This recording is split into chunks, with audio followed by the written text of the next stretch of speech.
8.2 special right triangles. This is going great, guys. We're going to give this nice little doodad to you to help you solve these special right triangles. Now, the first special right triangle we have is when we have a triangle that has a 45, a 45, and a 90 degree. Now, both of these, not all, but both of these special right triangles are when we have a right angle. And in this case, the other two angles, so this would be an isosceles, because if these two angles are congruent, because these both would be 45, that means the two side lengths are congruent. So whenever we see two sides of a right triangle congruent, we know it's a 45, 45, 90. Okay? And in this scenario, then we can say that the ratio, the proportions of the three sides will always simplify to be this. Meaning that if we did a squared plus b squared equals c squared in every scenario, we would get that in a 45, 45, 90, this is true. So what are we actually looking at? In a 45, 45, 90, we are saying that one of the legs, this is called a leg, and this is called a leg because across from the 90 degrees is your hypotenuse. Now, if we have a leg, that means the leg times square root 2 is equal to your hypotenuse. So this number right here, the value of the leg, is this same value as if we did a factor tree and we found our pairs. These two numbers would be the same if we did a squared plus b squared equals c squared. So let's practice this first one. So in this problem right here, it's already a 45, 45, 90. So that means I know that for sure these two are congruent to each other. So if this is 9, this is 9. And now I'm given my leg.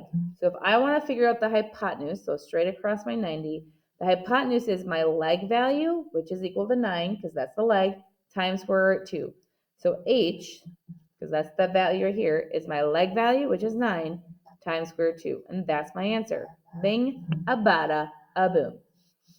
So here, it's a little bit different. Only because we have the square root 2. A lot of people get confused about this. Well, this is still a 45, 45, 90. So this is still going to be 2 square root 2.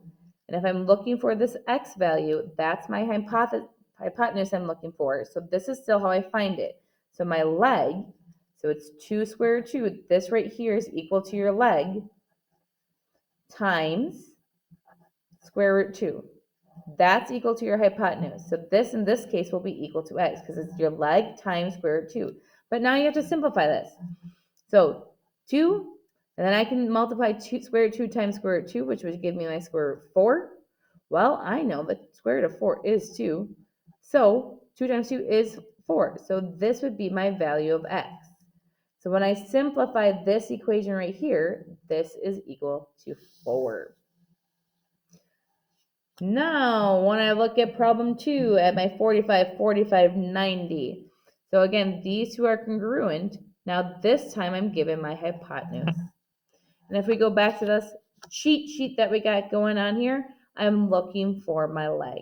Trying to figure out, that kind of sounds funny to say, but I'm looking for the leg of my triangle. So I'm looking for this x value. So if I want to find the leg of the triangle, I take my hypotenuse value. So in this case, it's equal to 6. And I divide that. In this case, I divide that by my square root 2. And if you leave your answer just like that, I will not give you full credit. Why? Because of this root down here. Now you know why we practice, and you have to know how to rationalize the denominator. So you need to get rid of that square root 2 on bottom. So you have to multiply by square root 2 on top and bottom. So this becomes 6 square root 2 over the square root of 4, because square root 2 times square root 2 is square root 4. And the square root of 4 is 2. So you want to see if you can simplify this. And in this case, I can simplify this. This would be 3 square root 2. That would be equal to my x value of this problem. So the second one is the length of the hypotenuse of a 45, 45, 90 is 10. I want you to figure out the leg. I want you to pause the video and figure that out. First step, if you're not sure where to start, draw a picture.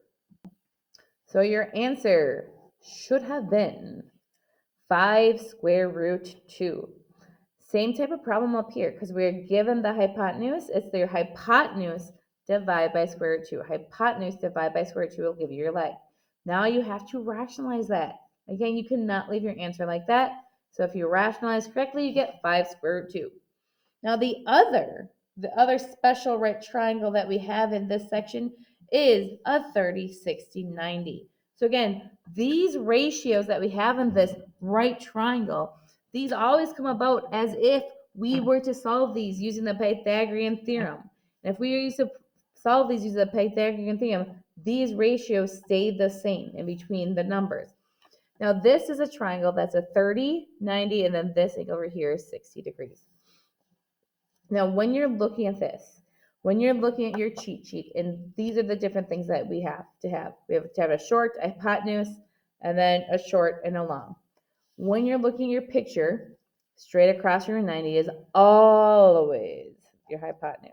No matter what right triangle you're in, straight across from 90 is your hypotenuse. Straight across from your 30, because your 30 is your smaller angle, straight across from your 30 angle is your short. Straight across from your 90, or your 60, sorry. Straight across from your 60 is labeled your long. So that's how we would label the side lengths in the 30, 60, 90 triangle.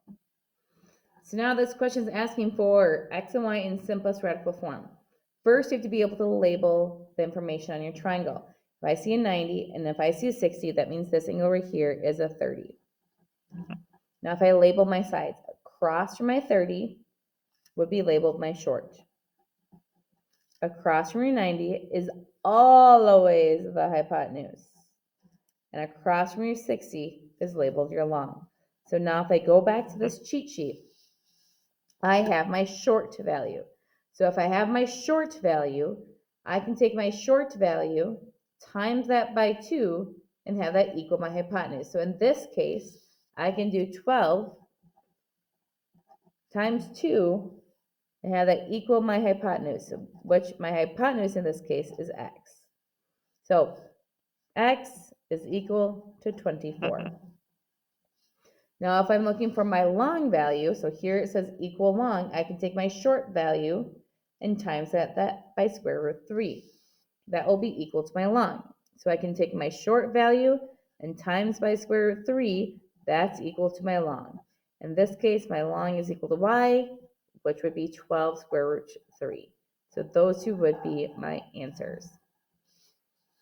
So now if I look at B value, I want you to pause the video and I want you to label your hypotenuse, long, and short first. So here's your short across from your 30, across from your 60 is long, across from your 90 is your hypotenuse. It's always across up. Now, given the short is always going to be your easiest problem because a lot of these are based off your short. So what I need to do first is figure out my short. So there's two ways I can figure out my short. I'm given the long value. So since I'm given the long value, I need to do this to help me figure out my short. So my long value, so that would be 5, divided by square root 3, that is equal to my short. So that is equal to my short, which is D in this case. However, you are not going to leave this like this because you have to rationalize that denominator. This is why, again, we started this year with rationalizing denominator. And if you rationalize your denominator, square root 3 over square root 3, multiply across, you get 5 square root 3 over 3. That's equal to your D value. That's equal to your short.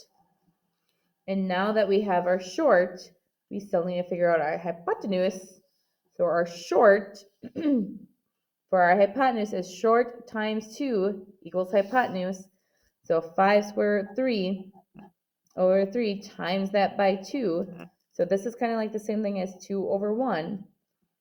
If I multiply across, this becomes 10 square root 3 over 3. And that's equal to our hypotenuse, which is equal to our F value. And that's where we are going to stop today. We will finish C and problem D or problem 4 in class. Have a great a grand, and a wonderful